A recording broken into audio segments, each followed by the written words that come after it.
జాతిపిత మహాత్మా గాంధీ జయంతిని పురస్కరించుకుని లంగర్ హౌస్లోని బాపుఘాట్లో ఆయనకు అంజలి ఘటించారు.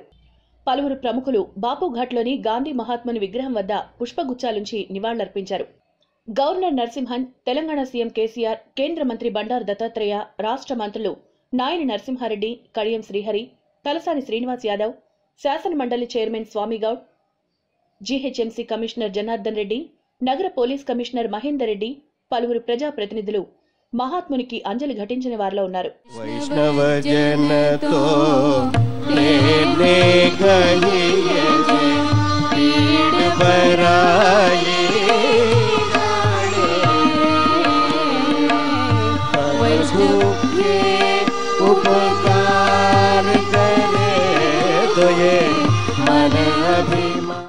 మరోవైపు జాతిపిత మహాత్మా గాంధీ జయంతి వేడుకలను తెలంగాణ అసెంబ్లీలో ఘనంగా నిర్వహించారు. అసెంబ్లీ ప్రాంగణంలో ఉన్న గాంధీ విగ్రహాన్ని పుష్పాలతో అలంకరించారు. శాసనసభాపతి మధుసూదనాచారి, ఉపసభాపతి పద్మా దేవేందర్ రెడ్డి, శాసన మండలి చైర్మన్ స్వామిగౌడ్, ఎమ్మెల్సీలు స్టీఫెన్సన్, పొంగులేటి సుధాకర్ రెడ్డి పూలమాలలు వేసి నివాళులర్పించారు. దేశ స్వాతంత్ర్యం కోసం గాంధీ చేసిన సేవలను స్మరించుకున్నారు.